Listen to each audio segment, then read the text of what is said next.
En 1995, le monde étonné découvrait les images incroyables d'une autopsie pratiquée sur un extraterrestre, soi-disant capturé après le crash de Roswell en 1947. Il s'agissait du dernier et du plus spectaculaire rebondissement de l'affaire ufologique la plus célèbre du siècle. Une affaire qui continue à nous questionner, plus de 50 ans après les faits. Un véritable mythe moderne.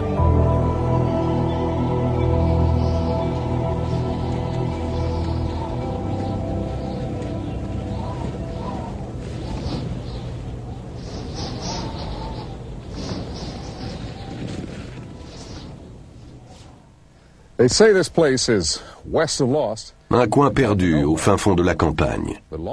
Mais il y a longtemps, plus de 40 ans, quelque chose est tombé ici. Et très vite, de Londres à Los Angeles, on entendit parler de ce ranch d'élevage de moutons dans le désert, au nord-ouest de Roswell, au Nouveau-Mexique. Ça s'est passé en 1947 et le mystère demeure aujourd'hui. Mais est-ce bien le cas ? Quelqu'un, quelque part, aurait-il la réponse qu'il aurait caché tout ce temps ?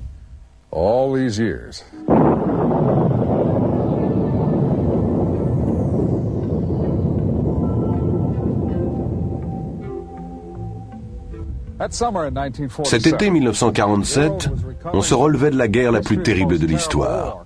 Pourtant, pour les Américains du moins, c'était le retour à la normale. Normale, un mot très intéressant.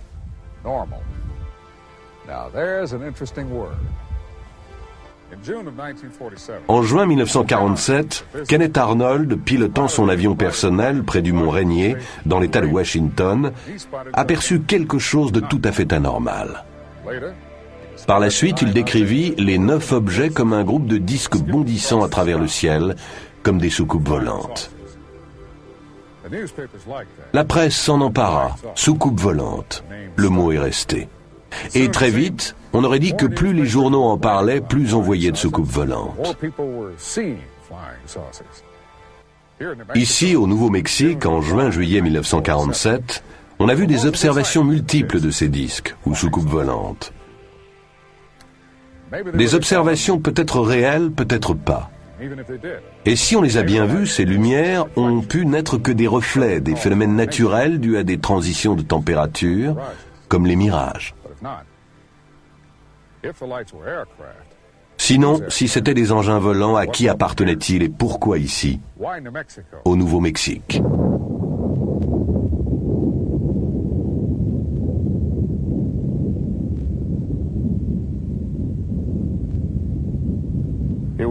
L'événement fut un désastre pour la Terre entière.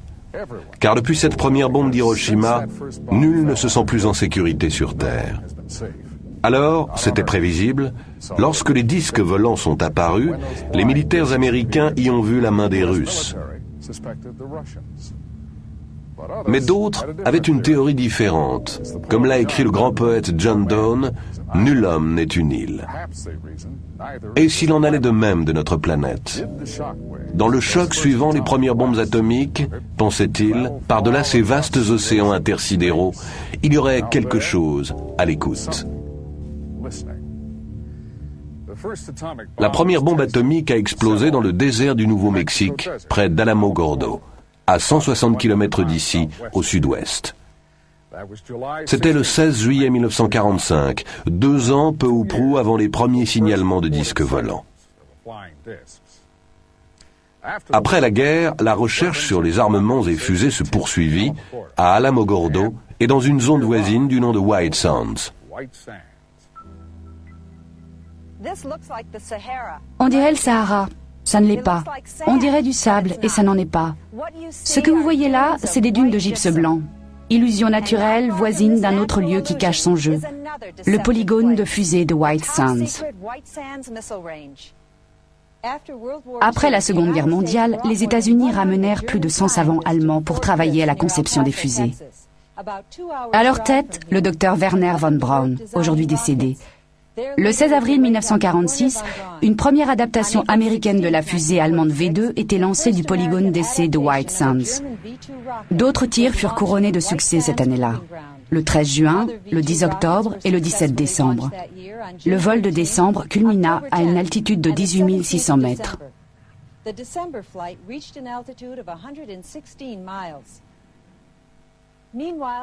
Au même moment, la seule force de frappe à capacité nucléaire au monde était en état d'alerte permanente. Doté de 15 armes atomiques, c'était le 509e groupe de bombardement de la force aérienne de l'armée. Regardez la carte. Vous voyez 3 sites formant un triangle. En bas à gauche, le polygone d'essai. En bas à droite, l'aérodrome de l'armée à Roswell, base du 509e groupe et de son arsenal nucléaire. Et au sommet, le site du crash mystérieux du 2 juillet 1947.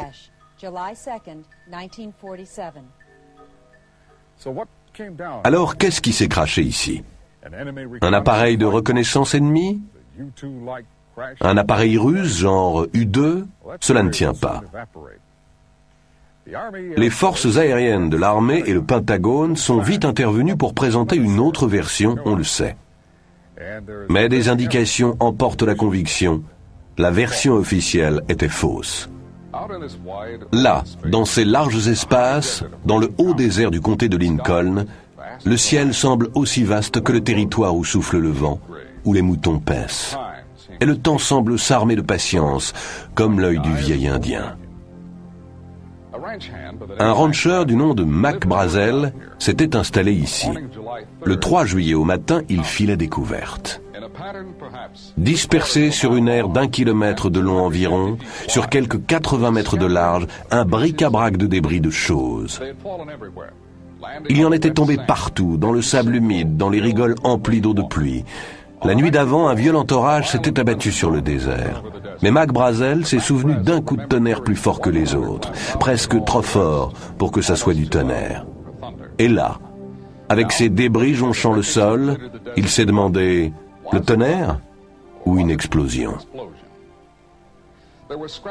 Il y avait les pièces métalliques et d'autres matériaux légers comme du papier d'alu, des fibres comme de la ficelle, et de minces tiges à l'allure de poutrelles et portant des marques qui lui faisaient penser aux symboles que les Indiens marquent dans l'argile. D'autres, les voyant par la suite, les ont comparés à des hiéroglyphes égyptiens. Mac se rappelle que les débris étaient si drus que les moutons ne voulaient pas passer par le champ. Il a dû leur faire contourner, alors que le point d'eau est à plus d'1,5 kilomètre. Il ramassa quelques pièces et les porta à ses voisins les plus proches, Floyd et Loretta Proctor. Il nous a décrit les pièces. Nous, on lui a conseillé d'aller à Roswell pour le signaler. Vous savez, il y avait une récompense pour les ovnis. À l'époque, on disait soucoupe volante. Ce soir-là, après sa visite chez les Proctor, Mac est retourné au champ de débris. D'après son fils Bill, Mac en rapporta une grosse pièce qu'il mit à l'abri dans cette grange, toujours debout 50 ans plus tard, à 5 kilomètres au nord du lieu du crash. C'est l'origine des histoires prétendant qu'un rancher aurait trouvé une soucoupe volante et l'aurait planquée dans sa grange. Mac avait encore de l'ouvrage. Les 2 jours suivants, les 4 et 5 juillet, il s'occupa de ses moutons. Puis, le 6 juillet, une fois ses tâches courantes réglées, il prit sa buick et partit pour Roswell. Mac se rend d'abord au bureau du shérif. Alors les choses se précipitent. Le shérif George Wilcox envoie 2 de ses adjoints au ranch et appelle le 509e groupe de bombardement à l'aérodrome de l'armée à Roswell. Presque aussitôt, l'officier de renseignement aérien du 509e groupe, le major Jesse Marcel, arrive au bureau du shérif. Il est escorté d'un agent du contre-espionnage en civil. Le major Marcel appelle l'officier commandant le 509e groupe, le colonel William Blanchard. Le colonel donne alors l'ordre au major Marcel, ainsi qu'à l'agent du contre-espionnage, de se rendre au ranch en compagnie de Brazel pour mener leur enquête. À l'époque, la route n'était pas en meilleur état qu'aujourd'hui. Il faisait nuit quand ils sont arrivés. Entre-temps, les 2 adjoints du shérif étaient revenus à Roswell avec leur propre version. Ils n'avaient pas pu trouver le champ de débris à les entendre.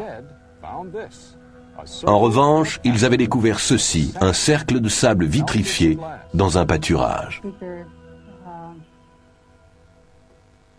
Comme après un bombardement, Un grand cercle tout brûlé, oui. Le major, le rancher et l'agent du contre-espionnage ont passé la nuit à l'abri pastoral. Plus tard dans la soirée, le major Marcel est venu ici, dans la grange, avec un compteur Geiger pour inspecter la pièce que Mac avait remisée là. Aucune trace de radioactivité. Le lendemain, 7 juillet, ils ramassent autant de débris qu'ils peuvent en charger dans la buick du major et le fourgon de l'armée. À la fin du jour, ils repartent pour Roswell. Depuis des années, nombre d'enquêteurs tentent de résoudre l'énigme de Roswell. En 1980, le colonel Charles Berlitz, avec William Moore, ont publié leurs conclusions dans un livre. L'incident de Roswell. 10 ans plus tard, de nouveaux faits fascinants ont été révélés grâce aux efforts de Don Schmitt et Kevin Randle. Don est directeur des investigations spéciales du Centre de recherche sur les ovnis à Chicago. Kevin est officier de renseignement avec le grade de capitaine dans la réserve de l'US Air Force. Leur livre, Le crash d'ovnis à Roswell, met en place ces éléments essentiels pour notre puzzle. Don et Kevin sont les premiers à mener une investigation scientifique sur les lieux mêmes des crashs. Ils ont accepté de nous rejoindre ici à Corona, au Nouveau-Mexique, où, autre première, nous apportons des caméras de télévision sur les lieux du crash. Ils nous ont conduits sur un terrain défoncé, sans route. Nous avons rejoint le ranch Brazel par le coin le plus reculé, arrivant au lieu du crash par le nord-ouest. Si jamais endroit se prêtait au secret, c'est bien celui-ci. Début septembre 1989, le Centre d'études sur les ovnis a monté les premières fouilles archéologiques sur le site même du crash de Roswell. On a pris une équipe de 10 membres, 3 scientifiques, 2 à formation archéologique, 2 des laboratoires nationaux. On s'est centré non seulement sur le champ de débris lui-même, mais sur des terrains plus écartés. Nous espérons encore retrouver quelque chose dans des cavités, dans un puits de 2,50 m et dans d'autres lieux marécageux à l'écart du site du crash.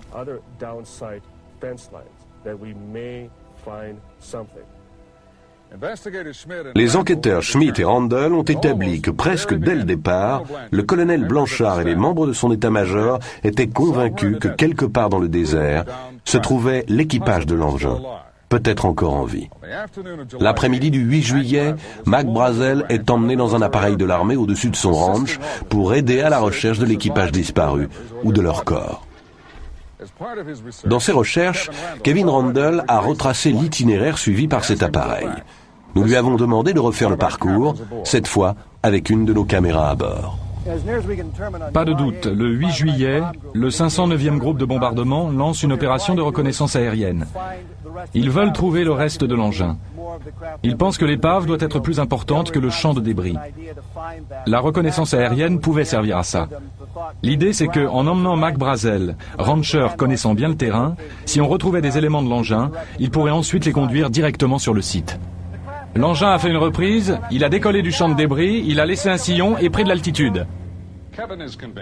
Kevin pense qu'il est resté en vol encore quelques secondes après l'explosion. L'engin a fait encore 5 km, puis il s'est crashé au pied de ces falaises rocheuses que vous voyez là. C'est ce qu'on appelle le point d'impact. Ironie, des civils y sont arrivés en premier. Nous avons des descriptions du deuxième lieu de crash, de 3 sources distinctes. Un ingénieur du génie civil, une archéologue, un militaire. Tous témoins oculaires. Nous pensons que l'avion de reconnaissance, avec Mac Brazel à bord, l'a également repéré. D'après les témoignages remarquablement concordants, on voyait ceci. Un engin volant en forme de disque écrasé au sol. Étendu à côté, plusieurs corps d'humanoïdes de petite taille, de 1,20 m à 1,50 m de stature. Ils étaient très maigres, avec une tête trop grosse pour leur corps. D'après les normes du corps humain en tout cas. Pour reconstituer ce qui s'est passé la nuit du 2 juillet 1947, Randle et Schmitt ont élaboré une théorie qui rencontre des 3 sites à la fois. Le champ de débris, le cercle de sable fondu et celui-ci où la soucoupe et ses passagers auraient été retrouvés. Dans la tempête, l'engin a une avarie. Il perd de l'altitude et atterrit ou rebondit au ras des pâquerettes. La chaleur intense qu'il dégage vitrifie le sable. Reprise d'altitude. Mais il ne reste en vol que quelques kilomètres, en difficulté. Alors en perdition, l'engin vole encore, disons 3 kilomètres au-delà du champ de débris. Un voyage de plusieurs années-lumière à travers l'espace s'achève dans le désert du Nouveau-Mexique. Pour l'équipage blessé, sans ressources, la mort inéluctable.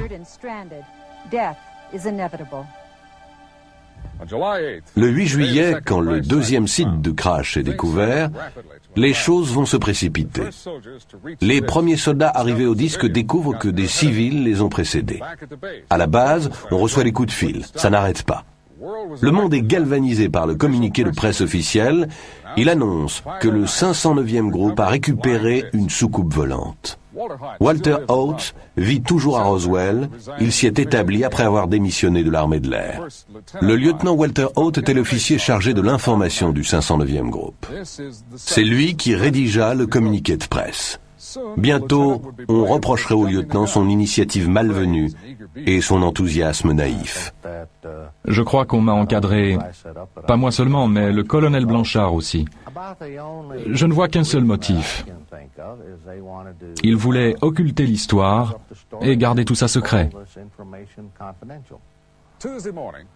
Mardi matin, 8 juillet, le major Marcel, officier de renseignement, vient faire son rapport à l'officier commandant le 509e groupe de bombardement, le colonel Blanchard. Le colonel Blanchard donne ordre au prévôt d'établir un cordon autour du champ de débris en postant des gardes pour fermer tous les accès par la route au site du crash. Après quoi, le colonel Blanchard fait son rapport au quartier général de la 8e armée de l'air à Fort Worth. Très vite, le Pentagone dépêche un vol spécial à Roswell, amenant une équipe d'agents spéciaux de Washington. Plus tard dans la matinée, vers 11h, le lieutenant Haut met la dernière main à son communiqué. Il va emporter des exemplaires aux 2 quotidiens de Roswell et aux 2 stations radio de la ville. Tout organe d'information est abonné aux services de dépêche d'agence, tels que l'Associated Press, Reuters ou United Press International. De nos jours, au Roswell Daily Record, les dépêches tombent via un ordinateur plutôt que sur des téléscripteurs. Mais même en 1947, l'information pouvait être répercutée depuis Roswell dans le monde entier en quelques minutes. Exactement ce qui est arrivé. Dès midi, ce 8 juillet, toutes les lignes téléphoniques vers Roswell sont saturées. Au 509e groupe même, le colonel Blanchard n'arrive plus à passer un coup de fil à l'extérieur. Inaccessible. Dès 16h cet après-midi-là, Mac Brazel était de retour à Roswell, après avoir aidé la mission de reconnaissance qui avait repéré le 2e site du crash. L'événement qui s'ensuivit reste un classique de foutoir militaire. L'armée ne sait plus où trouver Mac Brazel. Mais Walt Whitmore, c'est à l'honneur de la station radio KGFL, le retrouve. Voilà ce que Judd Roberts nous en dit. Il a trouvé et lui a suggéré de passer chez lui. À l'époque, c'était à l'autre bout de Roswell. On s'est dit que ça serait utile d'avoir les informations qu'on cherchait. On a pu dire, vous avez voulu le questionner et le tenir caché. Moi, plus simplement, je réponds, nous lui avons donné un lieu pour passer cette nuit-là, à l'abri de ceux qui le questionnaient.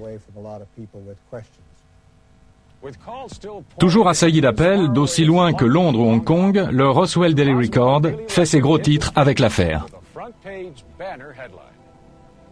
La présentation par le journal se basait sur le communiqué du lieutenant Haut.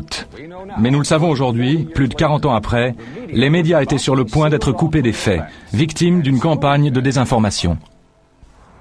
Les officiers de l'armée retrouvent Mac Brazel et le mettent en détention à domicile. Des heures d'interrogatoire serrées allaient suivre, et on le soumet à un examen médical complet. Puis, le 9 juillet, à la station de radio KGFL, Walt Whitmore reçoit un coup de fil personnel de Washington. Il reçoit consigne de ne rien faire passer sur les ondes de son interview de Mac Brazel. On nous a fait comprendre que si nous voulions conserver notre licence, il serait bon de ne rien diffuser. Sinon, nous avions 24 heures pour nous trouver un autre job que la radio. Puis, les officiers de l'armée perquisitionnent les bureaux de tous les journaux et stations radio de Roswell, emportant tous les exemplaires du communiqué et tout autre matériau ayant trait à cette histoire. Alors, le 9 juillet, Mac Brazel, sous escorte d'officiers, se présente aux locaux de KGFL avec une version toute nouvelle. Rien à voir avec ce qu'il avait raconté à Walt Whitmore pendant qu'il l'abritait. Depuis des siècles, les Indiens du Nouveau-Mexique adorent le soleil, donneur de vie, gardien de la voûte céleste.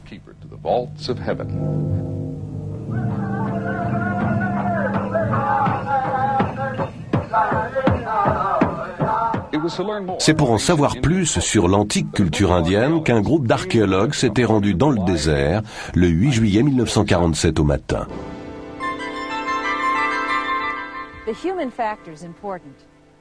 Le facteur humain est important. Les gens ne se taisent pas pour toujours. Mais de la poignée de témoins qui ont parlé de ce qu'ils ont vu ici au deuxième site de crash, la plupart sont morts aujourd'hui, emportés par la maladie ou la vieillesse.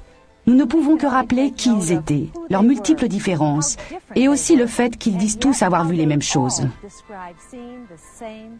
Un engin volant apparemment non produit sur Terre et des créatures n'ayant pas l'air d'être nées sur notre planète.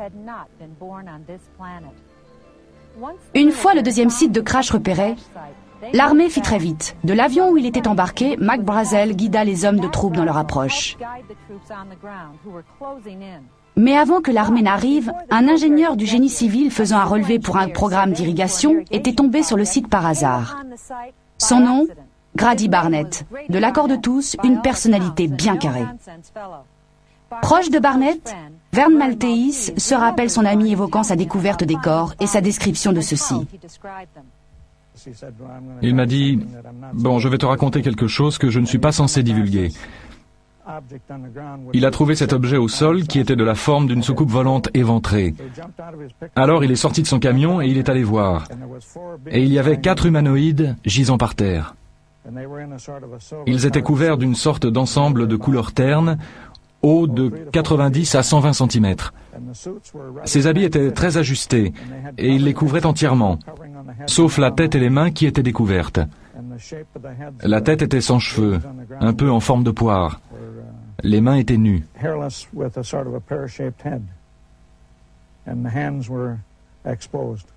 Ils étaient à peine arrivés qu'une équipe d'archéologues s'est pointée, juste après Vern. Alors les militaires sont arrivés. Ils ont cerné l'endroit. Ils ont appelé les équipiers d'Orwell, de la mission archéologique, et Barnett. Et ils leur ont donné l'ordre de ne jamais divulguer ça. Ils ne devaient en parler à personne, oublier tout ce qu'ils avaient vu. Barnett a déclaré qu'il était tout près des corps, presque à les toucher, lorsque le groupe d'étudiants et d'archéologues est arrivé. Si l'histoire est véridique, voilà un groupe idéal de témoins, ayant toutes les qualités requises, détenteurs d'éléments concrets de conviction. En d'autres termes, on aurait là ce qui constitue une preuve. Mais qu'est-il arrivé ? En moins de temps qu'il n'en faut pour le dire, l'armée a tout pris en main. Ils ont recouvert les corps, regroupé les étudiants, les archéologues et ingénieurs à l'écart, les forçant à se détourner de la scène. C'était là une affaire touchant à la sécurité nationale. Personne ne devait en parler. Si l'un d'eux le faisait, les autorités le sauraient, et elles sauraient le retrouver. Les hommes de troupe les escortèrent loin du site, les reléguant à l'obscurité. Grady Barnett a bien parlé des corps à son patron, mais la réaction se résuma à l'incrédulité. Après quoi Barnett tint pour lui la plupart des détails, n'en parlant qu'aux membres de sa famille et à son ami proche, Vern Maltese. Grady Barnett est mort en 1969. Quant aux archéologues et étudiants, on ne les revit plus, repartis sans doute pour l'une des grandes universités du Nord-Est. Des années durant, nul ne savait où les trouver. Puis en 1979, une femme atteinte d'un cancer fit une déposition sur son lit de mort à l'une des infirmières de l'hôpital local de Saint-Pétersbourg en Floride. J'étais infirmière dans un service pour patients en phase terminale. Un jour, je vais donner son bain à une patiente. Elle était plus alerte que d'ordinaire. Elle se comportait d'une façon très soupçonneuse. Elle me demande de tirer les rideaux. Elle veut savoir s'il y a une autre patiente dans l'autre lit. Je dis non, mais ça m'a surprise.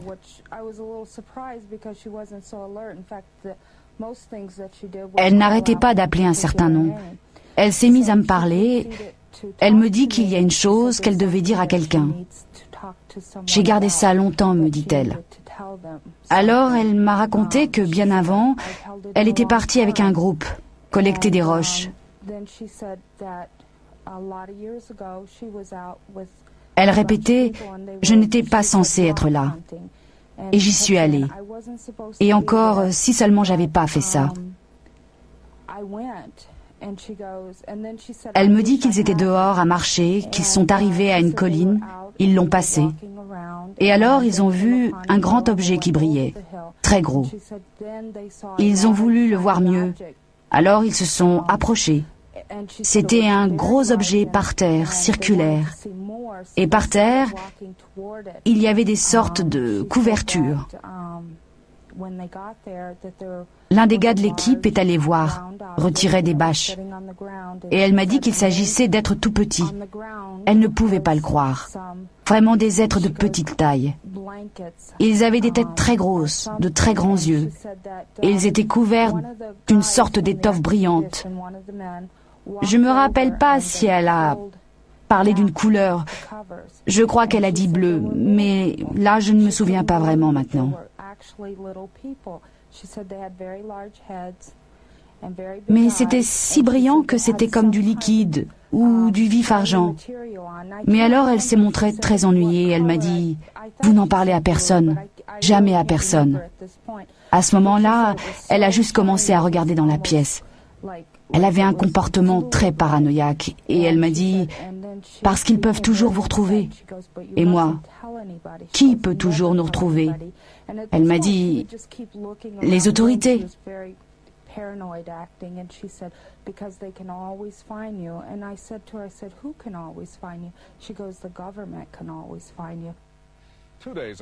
Deux jours après l'arrivée de Mac Brazel à Roswell, les rumeurs se répandent comme un feu de brousse. Le public pouvait penser que le Pentagone était foudrage et que le général Roger Ramey en prenait pour son grade. Contrairement à l'opinion du public, c'était là le résultat d'une campagne de désinformation soigneusement orchestrée. Ramey était l'officier commandant la 8e armée de l'air à Fort Worth, le quartier général chapeautant le 509e groupe.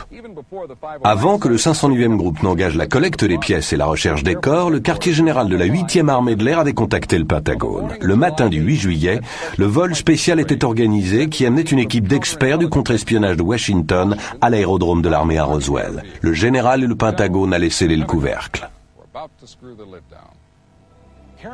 Préparant soigneusement une version occultant les faits, le général Ramey donna ordre au colonel Blanchard, commandant le 509e groupe, d'envoyer son officier de renseignement, le major Marcel, à Fort Worth.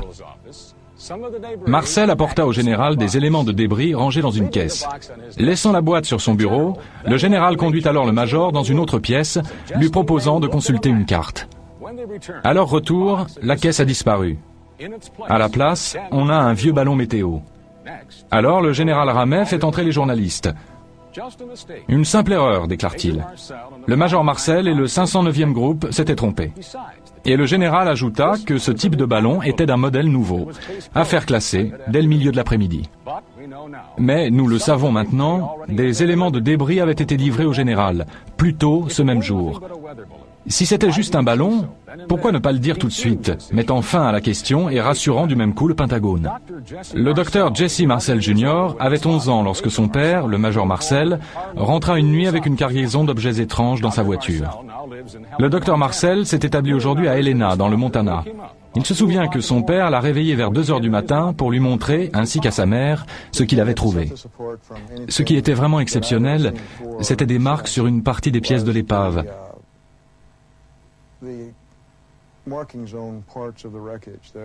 Sur les poutrelles en nid, la structure, il y avait comme de l'écriture. Je me souviens, j'ai pensé à l'époque que c'était comme des hiéroglyphes. Mais ça n'était pas vraiment ça, plutôt des formes et des symboles géométriques, sur la face interne de la poutrelle en nid. Elles avaient une couleur violet métallique, comme gravée dans la matière même. C'est le plus singulier, ce qui distingue ça de débris plus banals. Je sais parfaitement que ça n'était pas un ballon sonde ou un réflecteur radar, comme l'armée de l'air l'a affirmé. Parce que, même tout jeune, je connaissais l'aspect d'une mire radar ou d'un ballon sonde. Puisque c'est la version qu'ils ont présentée pour se couvrir, avec une insistance peu banale, je savais qu'il devait y avoir quelque chose d'exceptionnel dans tout ça. Alors j'en suis venu à réaliser que ça ne venait pas de notre monde.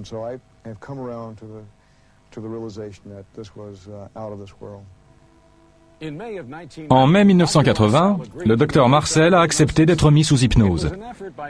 C'était une tentative par Don Schmitt et ses collègues pour récupérer des souvenirs enfouis dans l'inconscient du docteur, pour voir clairement, à nouveau, les symboles indéchiffrables sur ces tiges à allure de poutrelle.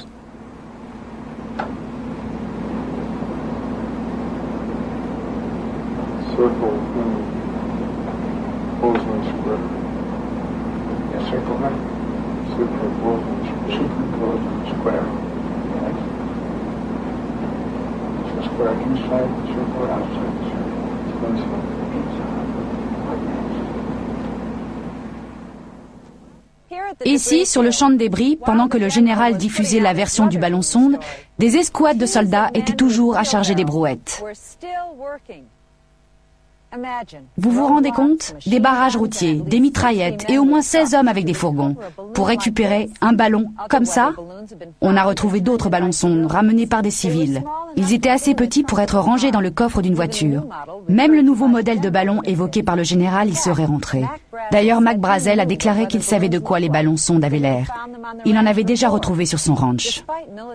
En dépit des pressions militaires, Mac était formel. Les débris sur le champ que ses moutons ne voulaient plus traverser étaient quelque chose d'autre. Et bien sûr, les ballons-sondes n'emportent pas de passagers. Pas même de petite taille, comme ceux que l'on aurait retrouvés au deuxième site de crash. Mais pour en revenir aux rumeurs qui se propageaient à Roswell, si des corps avaient effectivement été retrouvés, serait-il vrai que l'un d'entre eux eût été encore en vie?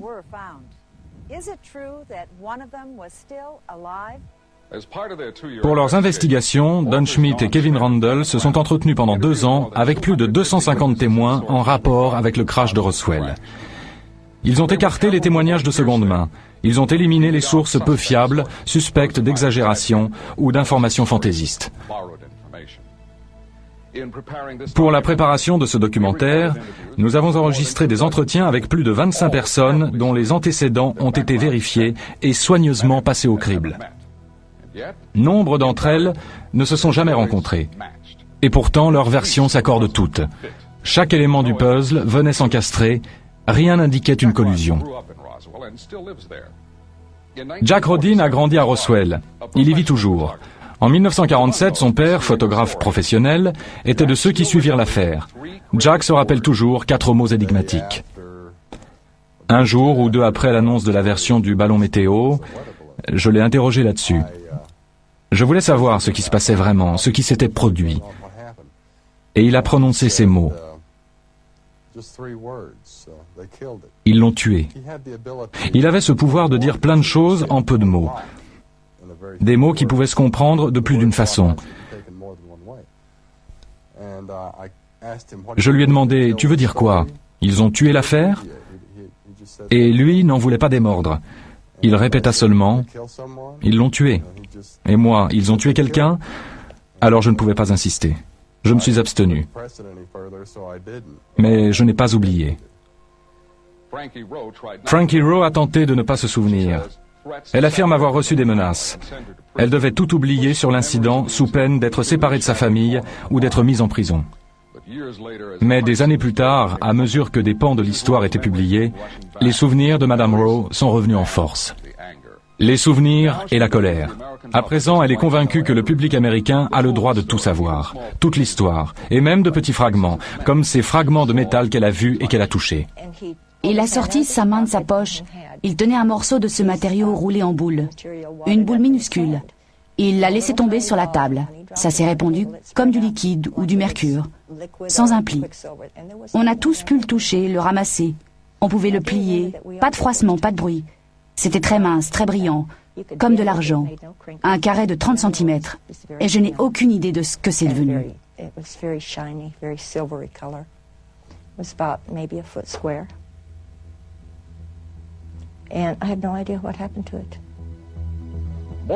Plus de 40 ans ont passé depuis le crash. Les autorités s'en tiennent toujours à la même version officielle. L'autorité militaire oppose toujours un mur de dénégation. Pourtant, des fissures, depuis quelques années, quelques fissures sont apparues dans ce mur. Le major Marcel allait en reparler avec son fils, pour dire que non, ça n'était absolument pas un ballon météo. Et tout à coup, un officier à la retraite de l'armée de l'air révèle à sa femme un étonnant secret. Mais d'abord, présentons l'histoire de Brownie. Melvin A. Brown était sergent au 509e groupe au Nouveau-Mexique au moment du crash. Par la suite, il fut muté en Angleterre. Il épousa une Anglaise et à l'âge de la retraite s'établit avec sa famille dans la banlieue de Londres. Au fil des années, à plusieurs reprises, il évoque pour les siens des bribes d'une étrange histoire. Mais sur son lit de mort, en 1982, Brownie livra le reste de son secret et révéla le numéro d'un compte en banque confidentiel. Aucune trace de fonds pour ses proches. Et le numéro de compte n'apparaît nulle part. Cependant, sa famille se demande toujours s'il y aurait de l'argent qui les attend quelque part. Ils se demandent et se rappellent les paroles de Brownie. Un peu comme si, une fois raconté son histoire, il l'avait regretté. Tous les soldats disponibles au sol, là je cite ses propres termes, je m'en souviens, tous les soldats disponibles au sol ont dû aller dans le désert où une soucoupe volante était tombée. Ils ont tous dû monter la garde autour de cet endroit et tout surveiller autour, sans funer. Apparemment, un type a quand même été voir et ils ont soulevé la bâche. C'était des fourgons à bâche intégrale. Je ne sais pas ce qu'il voulait dire. Sans doute une histoire de bâche. Ils ont imité l'autre. Ils ont soulevé les bâches et ils ont vu 2 corps, je crois. Mais ma sœur dit 3 corps. Là, on n'est pas d'accord. Ils ont vu des corps d'une taille de 1,20 m, pas plus, peut-être moins. Des têtes bien plus grosses que d'ordinaire, des yeux bridés et la peau jaune.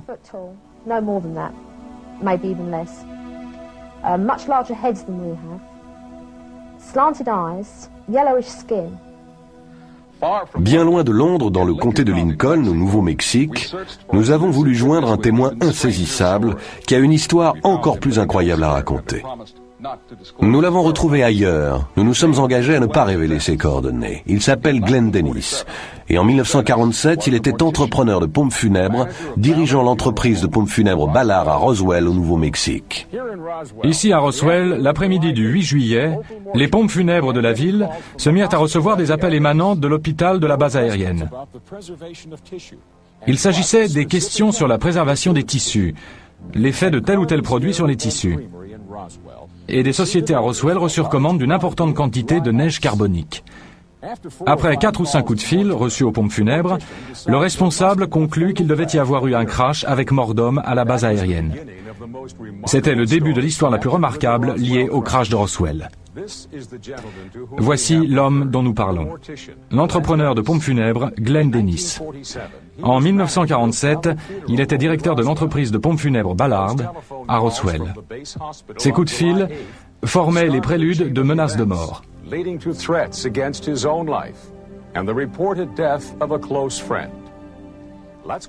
Revenons donc à cet après-midi du 8 juillet. Au coup de fil suivant, que j'ai dû recevoir 40 ou 45 minutes plus tard, il me pose des questions sur nos préparations. Comment nous faisons pour préparer les corps qui ont été exposés aux éléments ou bien gravement décomposés? Comment on traite les corps de brûlés? Les cas hautement traumatiques. Notre procédure pour ça. Question suivante. Que feriez-vous pour ne pas modifier la composition chimique des corps, ne pas détruire de sang, ni rien de ce qui pourrait s'avérer fort important par la suite? Quelle procédure vous suivez? Qu'est-ce que vous faites? Est-ce que ça modifie la composition sanguine, etc. Là, j'ai su que sans doute il s'était passé quelque chose, qu'il ne voulait peut-être pas annoncer. La mort d'une personnalité ou autre, qu'il ne voulait pas... Enfin, aucune idée de ce que ça pouvait être, mais je les ai aidés. Je leur ai dit, je peux venir vous aider si vous avez ça, je peux vous aider.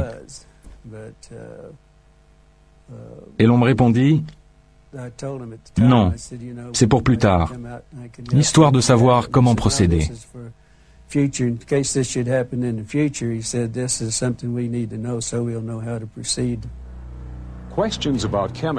Des questions sur les produits, les tissus, la préservation du sang et autres fluides physiologiques.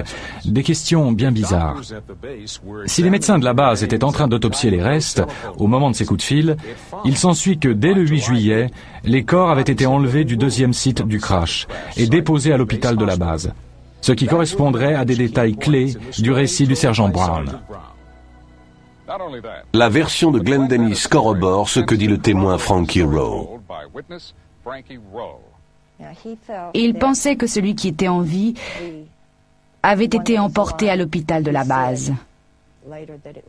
Et un de nos amis, le mari d'Aris, travaillait là. Il a vu un personnage entrer.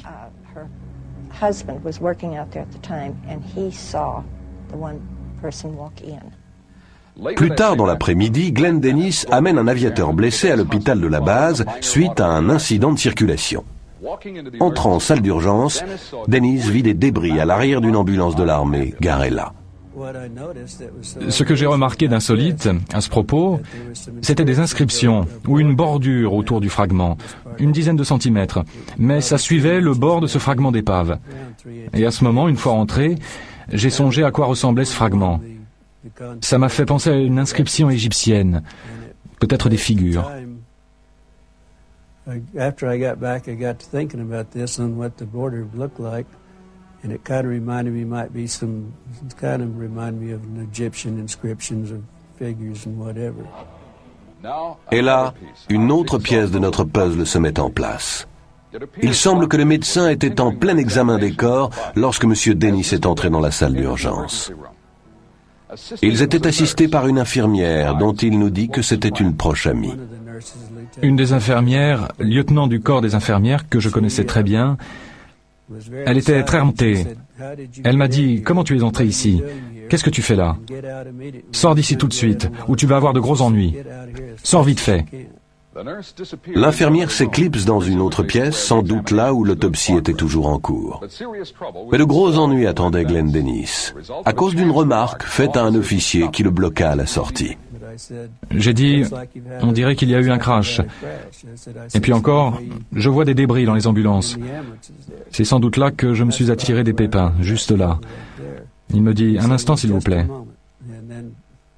Et il va à la porte, fait signe, et là 2 types de la police militaire débarquent. Il leur dit, vous me sortez ce gars-là et presto. On prend le hall pour sortir et j'entends une voix d'homme qui fait, j'en ai pas fini avec lui. Vous le ramenez.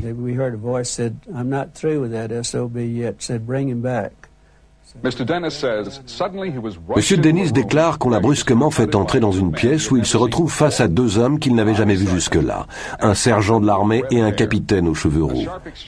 Un échange animé s'ensuit où Dennis affirme que tous les 2 l'ont menacé de mort.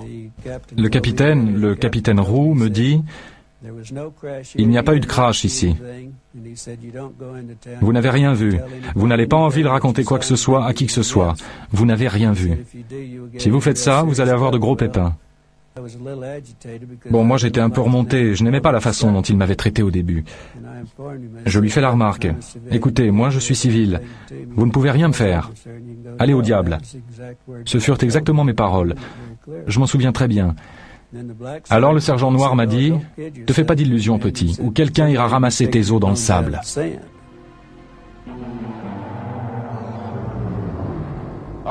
Le capitaine de l'armée Anderson s'est tu fort longtemps. Il ne s'est exprimé qu'après avoir vu que d'autres avaient rompu le silence. Il était alors à la retraite installé en Californie. Il y avait une rumeur depuis longtemps.